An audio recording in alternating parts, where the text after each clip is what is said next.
하나님 말씀은 마가복음 6장 1절부터 6절입니다. 예수께서 거기를 떠나사 고향으로 가시니 제자들도 따르니라. 안식일이 되어 회당에서 가르치시니 많은 사람이 듣고 놀라 이르되 이 사람이 어디서 이런 것을 얻었느냐? 이 사람이 받은 지혜와 그 손으로 이루어지는 이런 권능이 어찌 됨이냐? 이 사람이 마리아의 아들 목수가 아니냐? 야고보와 요셉과 유다와 시몬의 형제가 아니냐? 그의 누이들이 우리와 함께 있지 아니하냐 하고 예수를 배척한지라. 예수께서 그들에게 이르시되 선지자가 자기 고향과 자기 친척과 자기 집 외에는 존경을 받지 못함이 없느니라 하시니 거기서는 아무 권능도 행하실 수 없어 다만 소수의 병자에게 안수하여 고치실 뿐이었고 그들이 믿지 않음을 이상히 여겼더라. 이에 모든 촌에 두루 다니시며 가르치시더라. 아멘. 주 안에서 사랑하는 성도 여러분, 우리는 매주일 주의 교회에 나와 주의 말씀을 듣습니다. 삼위 하나님의 영광스러운 자리에 우리를 불러주시고 주님의 음성을 들려주십니다. 우리는 가시적으로 주를 볼 수 없습니다. 그러나 예배를 통하여 주의 음성을 들려주시며 주를 보게 하십니다. 여러분, 주의 음성을 들을 때 어떤 반응을 보이십니까? 주의 음성이 여러분을 힘들게 만들고 있습니까? 아니면 여러분을 분노하게 만들고 있습니까? 아니면 여러분을 회개의 자리로 인도하고 있습니까? 이 반응은 매우 중요합니다. 오늘 예수님은 데가볼리에서 고향으로 돌아오셨습니다. 그리고 안식일에 회당에서 주의 말씀을 가르쳤다라고 말합니다. 마가는 무엇을 가르쳤는지에서 말하지 않습니다. 도리어 그들의 반응이 어땠는가에서 말합니다. 그러나 누가는 무엇을 가르쳤는지에서 분명하게 기록합니다.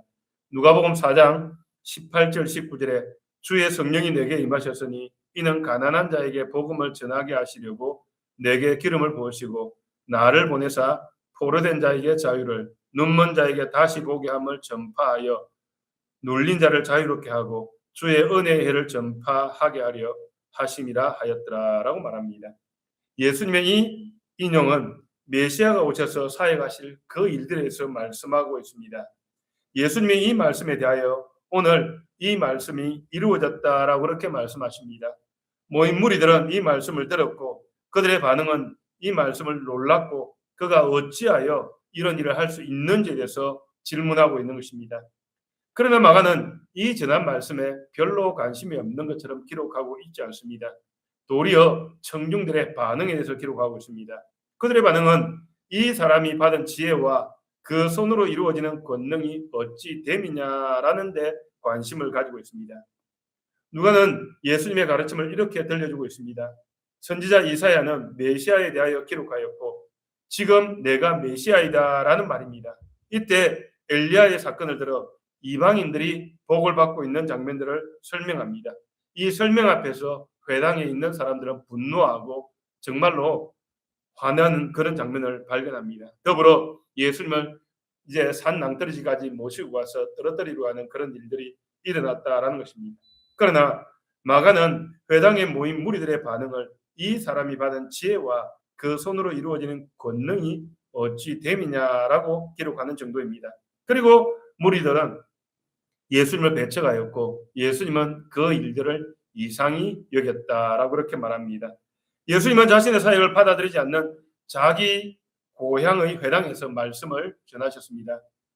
선지자가 자기 고향과 자기 친척과 자기 집 외에 존경을 받지 못함이 없느니라. 보십시오. 고향과 친척과 집 계속해서 좁혀져 갑니다. 거기 외에는 다 존경을 받았다라고 말합니다. 우리는 예수님의 형제들이 예수님을 믿지 않았다라는 사실들을 기억하고 있습니다. 물론 십자가 이후에 그들이 믿긴 하였지만 그 이제는 믿지 않았다라는 사건들도 우리는 이해하고 있습니다. 오늘 설교의 주제는 선지자가 자기 고향과 자기 친척과 자기 집 외에는 존경을 받지 못함이 없느니라라는 것입니다. 이 주제로 다음 세 가지 대지로 하나님 말씀을 나눕니다. 첫째, 예수님은 회당에 모인 무리에게 자신을 선지자로 비유하셨다라는 것입니다. 둘째, 예수님은 자신을 가르치심과 권능을 행하심을 통하여 불쾌감을 주셨다라고 말합니다. 셋째, 예수님은 회당에 모인 무리들의 불신앙을 정죄하셨다라는 것입니다. 첫째, 예수님은 회당에 모인 무리에게 자신을 선지자로 그렇게 설명하고 있습니다. 사랑하는 여러분, 오늘 우리 본문을 통해 우리는 우리 주 예수 그리스도의 위대한 정체성을 깨닫게 됩니다. 본문 4절을 보면 예수님께서 명확하게 자기가 누구인지 말합니다. 선지자가 자기 고향과 자기 친척과 자기 집 외에 존경을 받지 못함이 없느니라라는 것입니다. 예수님은 지금 자신을 선지자와 비유하고 있는 그런 모습을 발견하게 됩니다.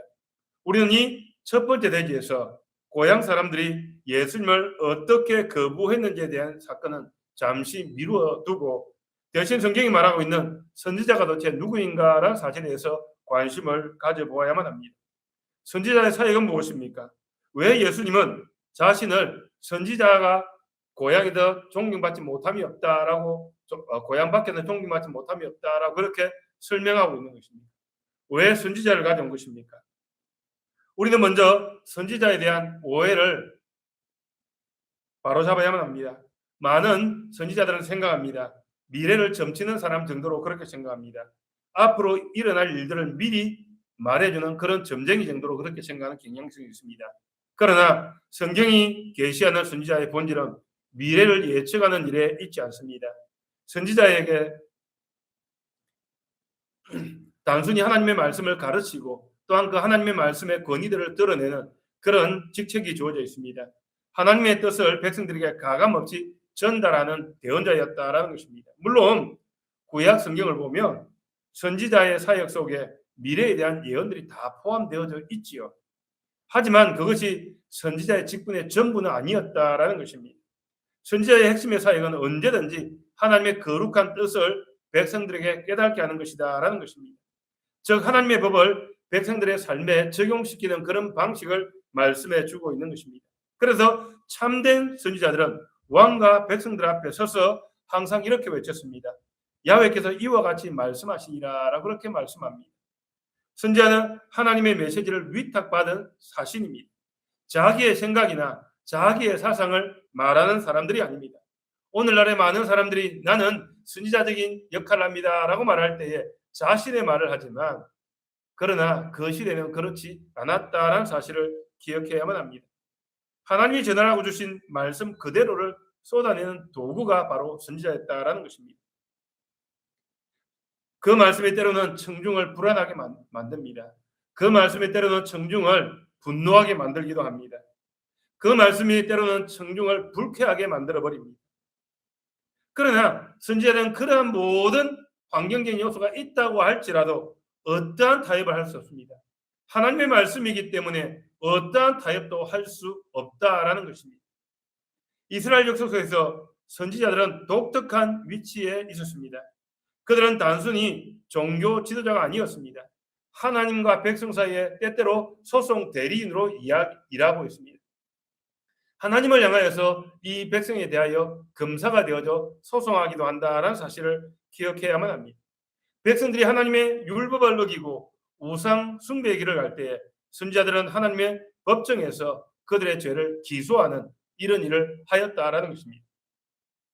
우리는 이 사실을 엘리야를 통하여서 우리는 분명하게 알 수 있습니다. 선지자들의 사역은 하나님이 자기 백성을 사랑하시는 마음에서 출발합니다. 오늘 본문 배경 역대하 36장 15절에 보면 그 조상들의 하나님 야훼께서 그 백성과 그 거하시는 곳을 아끼사 부지런히 그 사신들을 그 백성에게 보내어 이르셨으나 하나님은 자기 백성을 사랑하셨습니다. 너무나 사랑하셨습니다. 하나님이 땅에 자기 거처를 지어진 그 성전을 사랑하셨습니다. 너무나 사랑하셨습니다. 그래서 그 성전이 그 백성이 무너지지 않고 심판받지 않기를 소망하고 계셨습니다. 그래서 부지런히 지금 선지자를 보내었다라고 말씀하고 있습니다. 또한 예레미야의 사역을 보십시오. 예레미야는 예루살렘 도성이 바벨론 군대에 의해서 전복될 것이라고 하는 무서운 진리를 선포했습니다. 백성들이 살아남을 수 있는 유일한 길은 하나님의 심판을 겸손히 인정하고 바벨론에게 항복하는 것이었습니다. 그러나 시드기야 왕은 여기에 대해서 반대했습니다. 많은 사람들의 말을 듣고 그는 애굽으로 신애굽 정책을 펴게 됩니다. 그로 말미암아 무참히 심판받는 그런 모습을 발견하게 됩니다. 이처럼 구약의 선지자들은 하나님의 사신으로서 목숨을 걸고 말씀을 가져왔습니다. 그들은 인간의 길을 즐겁게 하는 거짓 평안을 전하지 않았다라는 것입니다. 오직 하나님의 입에서 나오는 살아있는 말씀을 백성들의 심령에 심기 위하여 부름받은 종들이 바로 선지자입니다. 이제 우리는 나사렛 해당에서 계신 주 예수님을 바라보아야만 합니다. 예수님이 이 땅에 단순한 인간교사로 오지 않았습니다. 예수님은 구약의 모든 선지자들의 실체이십니다. 그 모든 선지자적인 사명의 완성자이자 궁극적인 성취입니다. 예수님이 회당에서 가르치실 때에 그분의 설교는 다른 회당의 교사들과 완전히 달랐습니다. 당대의 교사들도 성경을 열심히 설명했습니다. 하나님 율법에 순종하는 법을 가르쳤습니다. 백성들을 위로하고 건면한 일을 나름대로 해내었습니다. 그러나 예수님의 설교는 완전히 차원이 달랐습니다. 강력하고 기억에 남는 비유와 구약의 예언의 말씀들을 통하여 어떻게 그 말씀이 성취되어지고 그 말씀이 자기를 통하여 어떻게 이루어지고 있는지를 설명하셨다라는 것입니다. 무엇보다 예수님은 이런 일들을 아셨기 때문에 큰 확신을 가지고 말씀할 수 있었습니다. 왜냐하면 하나님 나라가 바로 지금 여기 자기 자신과 함께 도래하고 있음을 알고 계셨기 때문입니다. 참된 선지자는 하나님의 지혜의 전달자입니다. 예수님은 단순히 지혜의 전달자의 수준을 넘어섰습니다. 그분은 높은 곳으로부터 신적인 지혜 그 자체이셨습니다. 예수님은 자신의 말씀 사역과 그리고 자신의 존재 안에서 우리 구원을 위한 하나님의 영원한 계획을 온전히 계시하고 계십니다. 그분이야말로 하나님의 최종적이고 가장 완벽한 계시이십니다. 그렇다면 왜 주 예수님은 굳이 고향 나사렛 회당에서 자신을 선지자에 비유하셨을까요? 여기에 매우 깊은 이유가 있습니다. 첫째로 자신의 사역의 중심에 본질을 선포하기 위하였습니다. 예수님이 이 땅에 오셔서 단순히 질병을 고쳐주시기 위해서 오신 의사가 아니었습니다. 예수님은 지상의 가장 핵심적인 목적은 복음을 전포하고 그 복음을 설교하기 위한 것이었습니다. 마가복음 1장 38절에서 주님은 내가 이를 위하여 왔노라라고 그렇게 전도와 설교의 사명을 명확히 하셨다라는 것입니다. 오늘날 수많은 사람들이 신앙의 삶을 살 때에 그렇게 생각합니다. 고침을 위해서, 나의 편안을 위하여서 복음을 바라봅니다. 그러나 그렇지 않습니다. 예수님이 행하신 수많은 치유의 기적들은 그 자체가 목적이 아니었다라는 것입니다. 그것들은 모두 예수님의 설교와 가르침을 확실하게 지원하기 위한 설계된 표적이었습니다. 하나님과 죄인된 인류 사이에 일어날 참된 회복과 화해가 무엇인지를 드러내는 그런 시각적인 그림이었습니다. 예수님은 자신의 영적인 무지 속에 갇힌 백성들에게 하나님의 말씀을 가져다주는 선지자적인 직무를 행하기 위해서 오셨음을 알리신 것입니다. 둘째로 선지자가 걸어가야 할 필연적인 길은 고난의 길이었다. 그리고 예수님은 그 고난의 길 대열에 지금 서 있다라는 것입니다. 우리는 구약을 읽으면서 선지자들이 어떤 때에 등장하였는가라는 사실을 보시길 바랍니다. 선지자들이 하나님의 말씀을 잘 숨기고 하나님의 복이 엄청나게 임하여서 세상 사람들이 바라볼 때 저기에 하나님 나라가 있다라고 말할 때 선지자들이 많이 활동하지 않았습니다. 대체적으로 선지자의 활동은 그들이 하나님의 말씀을 거부할 때에 그들을 기소하는 역할로서 또한 그들에게 돌아오라고 그렇게 요청하기 위하여 하나님이 그들을 세우셨습니다. 그렇다면 여러분 그 당시에 하나님의 말씀을 전한다는 것, 그 당시에 하나님의 말씀을 전하는 선지자가 되어졌다는 것, 이것은 곧 고난을 의미합니다. 그래서 그들은 고난의 대열에 동참해야만 합니다. 주님이 오셨던 이 사건도 다르지 않다는 것입니다. 왜 주님은 자신을 선지자라고 말하고 있는 것입니까? 모세를 통하여 모세와 같은 그 선지자가 올 것이다 라고 말하여서 메시아를 드러내기를 원하기도 하지만 그 선지자들처럼 정말로 너희가 심판받아 마땅한 너희들에게 하나님의 말씀을 전하는 그 계시의 말씀을 전하고 있습니다. 거기는 불편함이 있고 거기는 불쾌함이 있고 거기는 분노가 있을 수밖에 없다라는 것입니다. 엄청난 고난이 찾아올 수밖에 없다라는 것입니다. 그럼에도 불구하고 주님은 그 고난의 대열에 참여하셨다라는 것입니다. 셋째로 구약의 오랜 약속의 성취자로서 자신을 계시하신 것이다라는 것입니다. 나사렛 사람들은 매 안식일마다 회당에서 구약의 두루마리 성경을 읽었습니다. 하나님께서 여자의 후손을 보내사 사탄의 머리를 상하게 하실 것이다 라는 선지자의 예언의 말씀을 들었습니다. 다윗 자손을 통해 영원한 나라를 세우실 약속의 메시아가 오실 것이다 라는 사실을 들었습니다. 예수님은 지금 그 구약의 선지자들의 예언이 바로 자신에게 임하였다라고 그렇게 말씀하고 있는 것입니다. 너희가 매주 읽고 듣던 그 수많은 선지자들의 약속의 성취자가 바로 너희 눈앞에 있다라는 것입니다. 옛 선지자들이 멀리서 바라보며 예언했던 그 구원의 빛을 직접 너희가 바라보고 있다라는 것입니다. 내가 지금 강단에 서 있고 강단에 서 있는 내가 바로 그다라고 그렇게 말씀하고 있는 것입니다. 사랑하는 성도 여러분, 나사렛 회당의 선지자로 서신 예수님의 모습은 오늘날 우리 교회를 향해서 매우 엄중한 질문을 던지고 있습니다. 예수님 하늘로 승천하셨지만 여전히 성령과 기록된 말씀을 통하여 우리에게 참된 선지자 교사로 역사하고 계십니다. 우리는 오늘날 주 예수님의 정체성을 올바르게 고백하고 있습니까? 예수님은 우리의 길을 즐겁게 해주는 심리 치료사가 아닙니다. 우리의 세상적인 삶을 더 낫게 만들어주는 단순한 라이프 코치가 아니다라는 것입니다. 주님은 오늘날에도 여전히 우리의 죄악을 날카롭게 고발하시는 선지자이십니다. 우리는 전적으로 타락했으며 스스로를 구원할 전혀 능력이 없다라는 것을 선포하시는 그런 선지자이시다라고 그렇게 말씀하십니다. 그러면 우리가 해야 할 일은 명확합니다.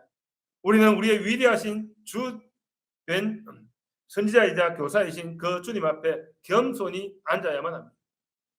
그분의 말씀을 통해 우리에게 무엇을 명령하듯이 청종하는 헌신적인 정치자가 되어져야 한다라는 것입니다. 예수님이 가져오신 지혜는 높은 곳에서부터 온 신적인 지혜이며 우리 영혼을 살아나게 하기 위해 반드시 필요한 지혜입니다. 복음의 십자가 메시지가 비록 우리를 교만한 이성을 찌르고 불쾌하게 만들지라도 그것이 하나님의 권능이며 지혜의 말씀이라는 사실을 잊지 말아야만 합니다. 성도 여러분, 우리의 참된 선지자이신 주님의 음성에 귀를 기울이십시오. 이는 우리의 설교의 두 번째 대지로 인도합니다. 둘째, 예수님은 자신의 가르치심과 권능을 행하심을 통하여 나사렛 회당에 모인 자들에게 불쾌감을 주셨다라는 것입니다. 사랑하는 성도 여러분, 우리 예수님이 하나님의 모든 구원 계획을 완벽하게 들고 오신 참된 선지자이심을 우리는 첫 번째 제에서 확인했습니다.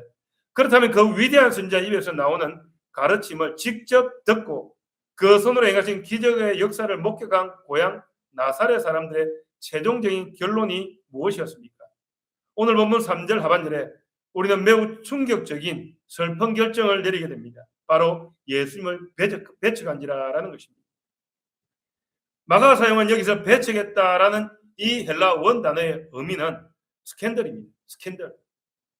문자 그대로 풀면 나사렛 당에 모인 무리들이 예수 때문에 스캔들을 받았다라는 것입니다. 유혹을 받았다는 것입니다.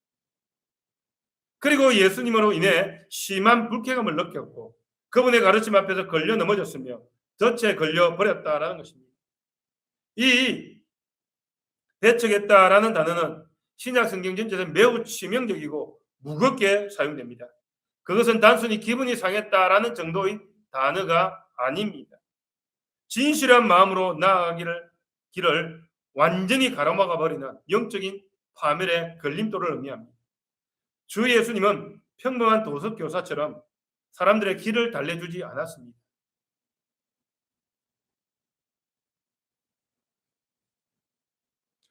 그분은 하나님 나라의 통치와 왕권을 전하기 위해서 오신 메시아가 아닙니다. 메시아이십니다.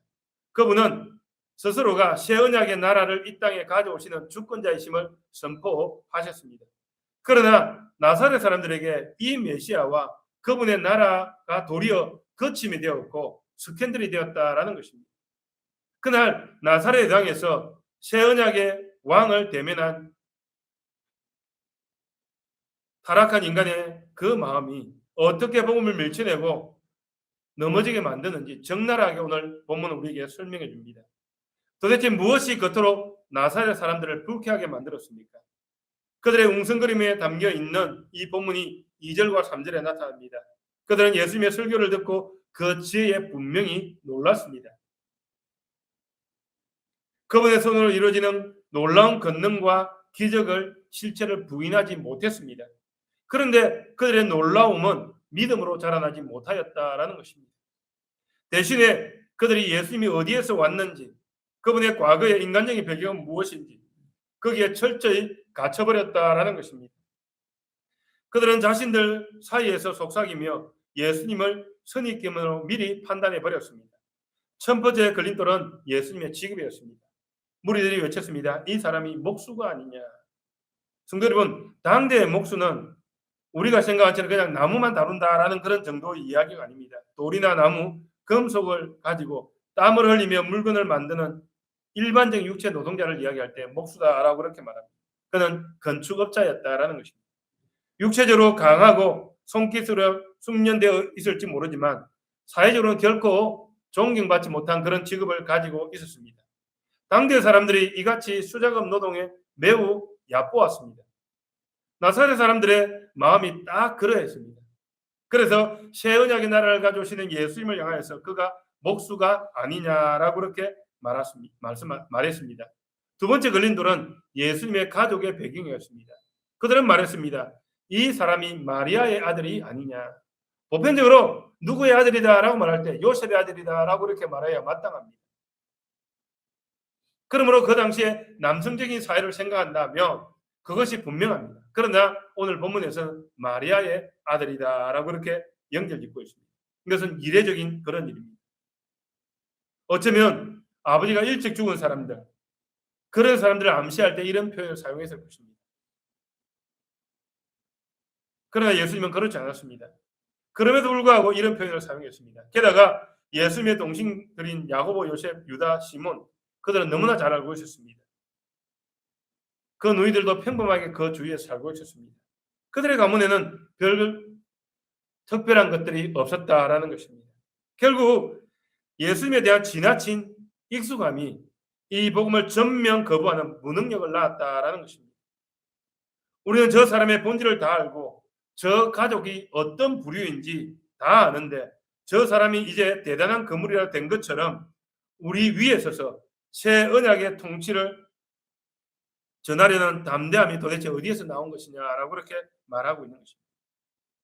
그들은 복음의 메시지가 아니라 메신저의 비천한 신분과 익숙함에 걸려 넘어진 것입니다. 복음이 얼마나 대단한 것인가에 넘어진 것이 아니라 그 사람이 어떤 사람인가에 대해서 걸려 넘어지는 것입니다. 우리는 말씀을 들을 때 자주 그럽니다. 이런 현상들이 드러납니다. 그 복음이 무엇인가 보다 그 전하는 사람이 어떤 사람인가 때문에 넘어지고 그 전하는 사람이 어떤 사람인가 때문에 우리는 높게 평가하는 경향성이 있습니다. 그것은 정말로 우상숭배적인 것입니다. 그런 일은 우리 가운데 일어나지 않아야 합니다.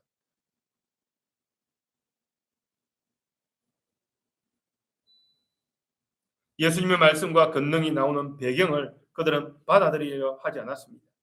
예수님은 아버지께 받은 말씀을 전하였습니다. 예수님은 아버지께로부터 받은 그 백성을 자유하기 위하여서 권능을 행하셨습니다. 그러나 회당의 무리들은 이 예수님을 알려고 하지 않았고 구약 성경에 기록되어진 메시아에 대해서도 관심을 가지지 않았습니다. 그래서 저들은 예수님을 배척했습니다. 성도 여러분, 마가복음 6장에 일어난 이 불쾌감과 거절의 사건은 유대의 역사 속에서 낯선 그런 해프닝은 아니었다라는 것입니다. 계속되는 이런 실수들을 그들은 진행해 왔다라는 것입니다. 이것은 구약 성경 전체가 고발해온 언약 백성의 고질적인 선지자 거부 전통이었다라는 사실을 우리에게 말씀해 줍니다. 예수님은 이 의심하는 무리들을 향하여서 구약의 선지자적인 그런 운명을 나타내는 격언을 인용했습니다. 선지자가 자기 고향과 자기 친척과 자기 집 외에서는 존경받지 못함이 없느니라. 오늘 우리가 함께 읽은 역대하 36장 15절 16절을 똑똑히 기억해야 합니다. 야훼 하나님이 그 백성과 그 성전을 얼마나 아끼고 사랑하셨는가라는 사실을 발견하게 됩니다. 사랑하셨기 때문에 그들이 부패하고 그들이 하나님을 떠났을 때도 또한 하나님을 감히 그 땅의 집에 모실 수 없음에도 불구하고 하나님 거기 오셨습니다. 그래서 부지런히 자신의 사신들과 선지자들을 보내셨다라는 것입니다. 그러나 백성들의 매번의 반응은 어땠습니까? 그들은 사신들을 비웃었습니다. 그분의 말씀을 대놓고 멸시했습니다. 선지자를 욕보였습니다. 하나님의 말씀이 자신들의 삶을 간섭하고 본성을 찌를 때마다 심한 불쾌감을 느끼며 선지자들을 핍박했던 것입니다. 그 구체적인 비극의 현장이 예레미야 38장에 나타납니다. 선지자 예레미야는 하나님의 엄중한 진리를 가감없이 선포했습니다. 이 도성이 반드시 바벨론 군대의 손에 넘어갈 것이고 살고 싶다면 너희 자존심을 버리고 바벨론을 항복하고 내려가라라는 것이었습니다. 그러나 여러분, 유대인들이 가지고 있는 생각을 해보십시오. 우리는 하나님의 나라이고 우리는 언약의 백성들이다. 그러므로 말미암아 우리는 도무지 저들이 우리를 어떻게 할 수 없다고 생각했습니다. 그러나 신명기 말씀은 그렇게 말씀하지 않습니다.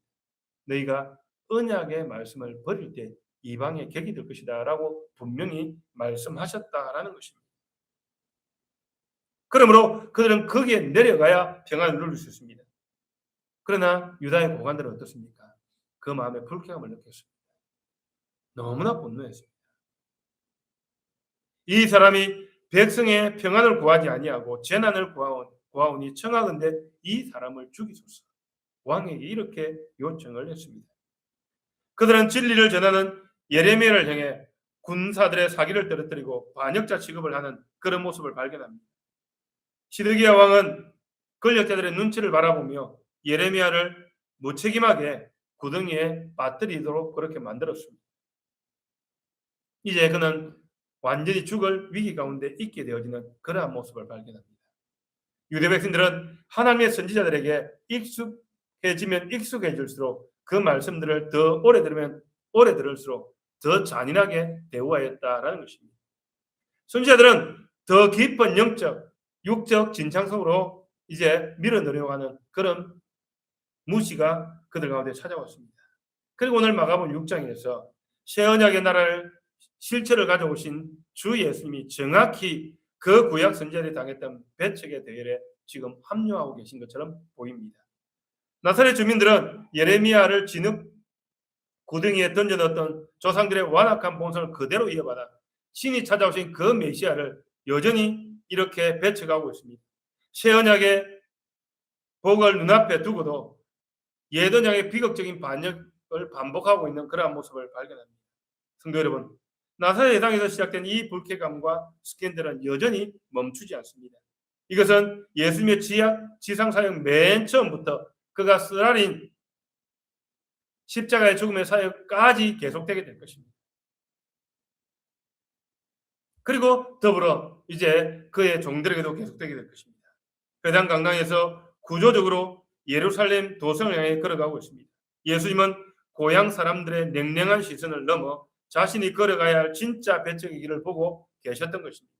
그분은 예루살렘에서 체포되고 재판받고 궁극적으로 굴욕적인 직면하실 때 그는 십자가의 자리를 직시하고 계셨던 그 모습을 생각해야만 합니다. 만약 예수 그리스도께서 십자가에 무력하게 매달려 죽지 않으셨다면 그분은 유대인과 이방인 사이에 도덕적인 꽤 괜찮은 사람으로 그렇게 존경을 받았을 것입니다. 그러나 참된 메시아이자 새 언약의 주권자이신 예수님이 가져오신 사명의 정점은 바로 십자가였다라는 것입니다. 사도 바울은 고린도서 1장 23절에서 선포하신 말씀을 기억하시길 바랍니다. 우리는 십자가에 못 박힌 그리스도를 전하니 유대인에게는 끄리키는 것이요. 여기 끄리킨다라는 단어가 3절에 나타난 배척하다, 스캔달이라는 단어입니다. 타락한 인간은 십자가에 못 박힌 구주, 우리의 모든 죄악을 고발하며 피 흘려 죽으신 메시아를 본질적으로 거부하고 불쾌했다라는 것입니다. 사람들은 자신들의 육체적인 질병을 고쳐주고 삶의 문제를 해결해주는 그 메시아를 환영하고 있었다라는 것입니다. 그러나 십자가에 못 박혀 우리의 전적 타락하고 심판받아 마땅한 우리들에게 찾아오신 그 주님을 향하여서 우리는 어떤 반응을 보여야만 합니까? 그들은 거부의 반응을 보였다라고 말합니다. 그러나 성도 여러분, 하나님께서는 인간들이 가장 불쾌하게 여기고 배척했던 그 자리, 즉 예수 그리스도의 십자가의 거절 사건을 변화시켰습니다. 그리고 그것을 온 인류를 구원하시는 복음의 심장, 새 언약의 기초로 사용하셨습니다. 인간의 완악함과 배척 속에서도 우리 구주는 묵묵히 예루살렘을 향해 순종의 길을 걸어가는 사명을 완수하셨습니다. 이제 우리는 나사렛 회당의 의자에서 일어나 2026년 6월 28일 오늘 여기 주원교회 예배당에 앉아 우리 자신을 냉랭하게 점검해 보아야만 합니다. 그리스도와 복음에 관해서라면 오늘 우리 역시 나사렛 사람들과 똑같이 치명적인 위험에 직면해 있습니다. 우리는 평생 동안 교회를 다니며 예수님의 말씀을 너무나 오랫동안 들어왔습니다. 예수님의 생애와 비유, 십자가의 죽음의 이야기, 우리 머릿속에 너무나 잘 정통해 있는 그런 이야기입니다. 너무나 익숙해서 우리는 이 엄청난 영적인 부요함과 새 언약의 복들을 당연한 것으로 여기고 무서운 영적인 무관심 가운데 빠져 있습니다. 말씀이 선포되거나 성경을 읽을 때 고개를 끄덕이고 좋아하며 여기지만 내 삶의 구체적인 해결로 변화 없는 그런 모습으로 예배당 문을 열고 나아가는 우리의 모습을 발견하게 됩니다. 오늘날 수많은 현대 교회가 이 복음의 거침없는 스캔들을 제거해버리려고 시도합니다. 사람들을 귀를 즐겁게 해서 교회로 사람들을 불러 모으려고 노력합니다. 그리고 사람들 역시 거기에 익숙해져 있습니다.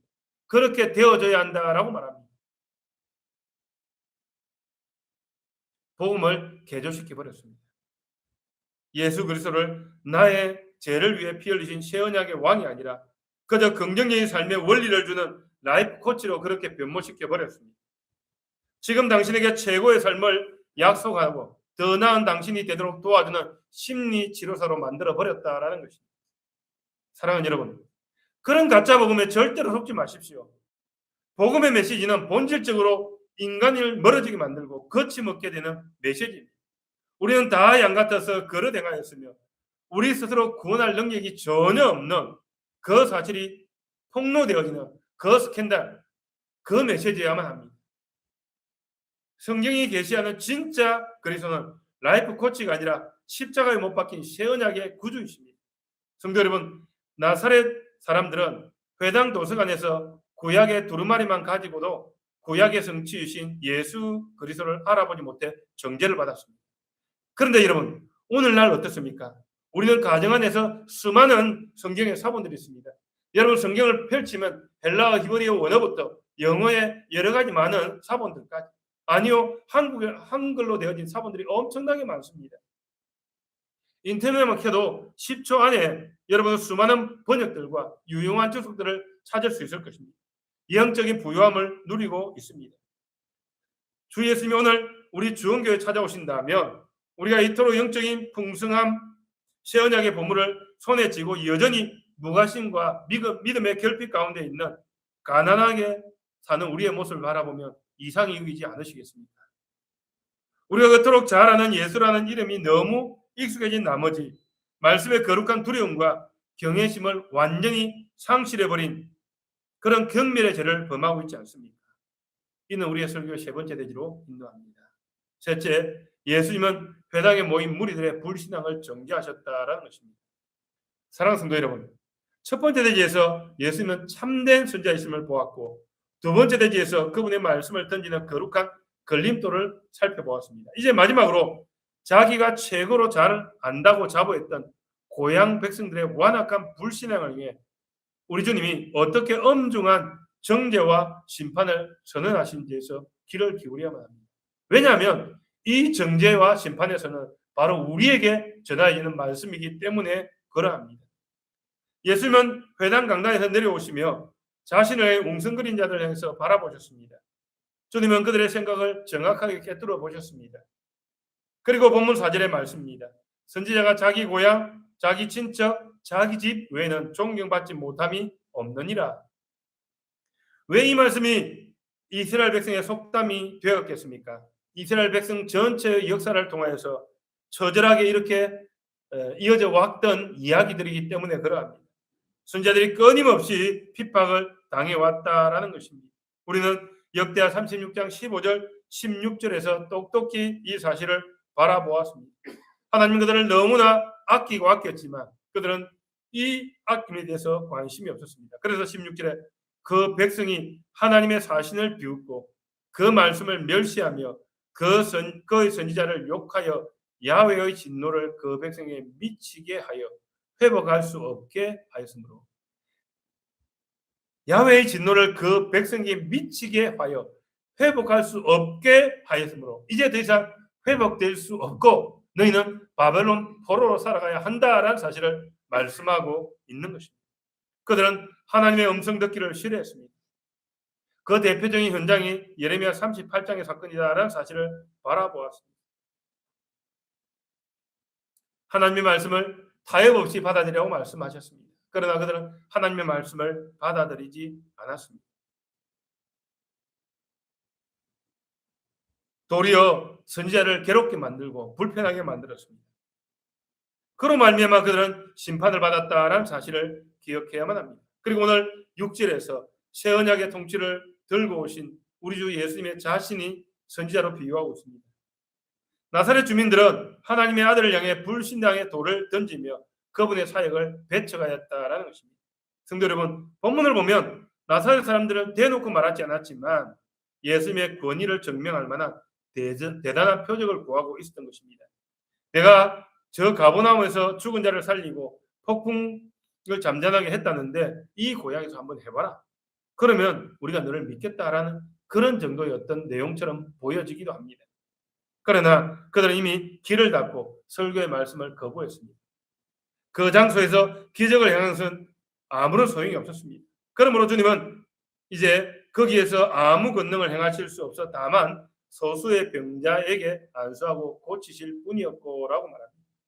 이 구절에서 예수님의 능력이 사탄이나 환경에 의해서 제한받았다라는 말이 아닙니다. 다만 그들이 믿지 않으므로 기적을 행하는 것이 구원의 목적과 부합하지 않아 주님이 의지적으로 그 사역을 제한하고 계신다라는 사실을 말씀해 주고 있습니다. 마가복음 5장에서 그 인물들과 어떻게 많은 대조를 가지고 있습니까? 2년 동안 혈루증을 앓던 여인은 간절한 믿음으로 주님의 옷자락을 만졌고 주님은 따라 내 믿음이 너를 구원하였다라고 그렇게 말씀해 주고 있습니다.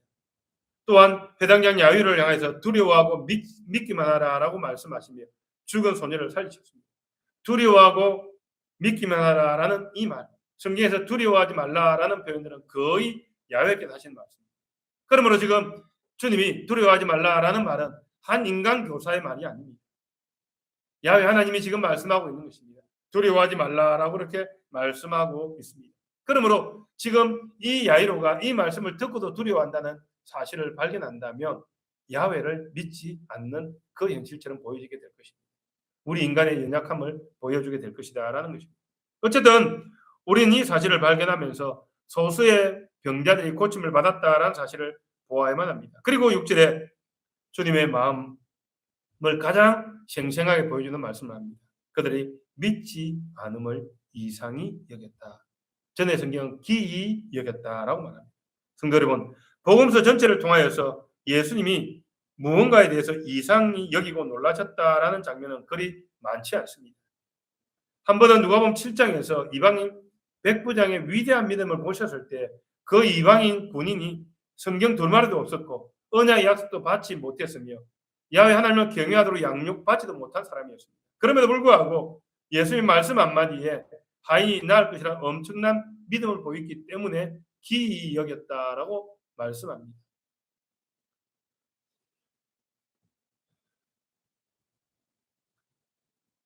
그런데 그 모든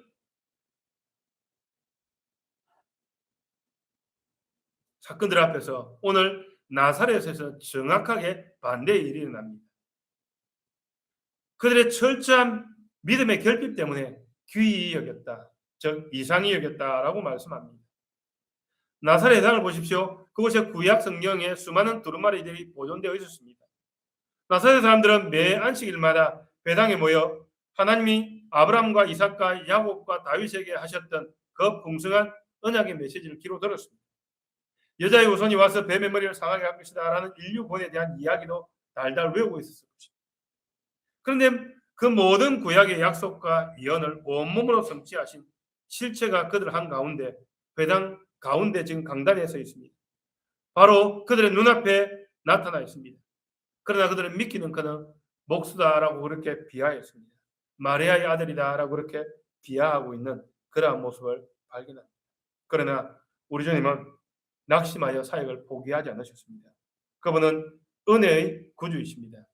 나사렛의 문을 닫아 걸자 주님은 발걸음을 옮겨 두루 총과 마을을 두루 다니시며 말씀을 전하였다라는 소식을 듣게 됩니다. 인간의 불신앙이 하나님의 구원 행렬을 결코 막아설 수 없다라는 것입니다. 그리고 제자들을 둘씩 보내시며 엄중하게 말씀하셨습니다.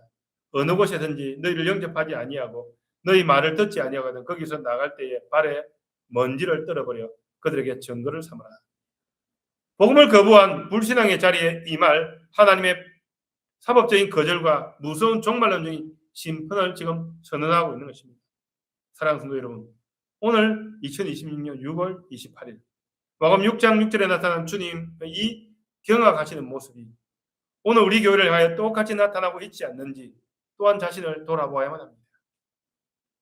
우리는 나사렛 사람들보다 훨씬 더 풍성한 영적인 은혜를 받았습니다. 우리는 훨씬 더 많은 말씀을 접할 수 있는 기회를 얻었습니다. 얼마나 많이 이 말씀을 바라볼 수 있습니까? 여기저기에 바라볼 수 있습니다. 예, 우리는 이전에 그랬습니다.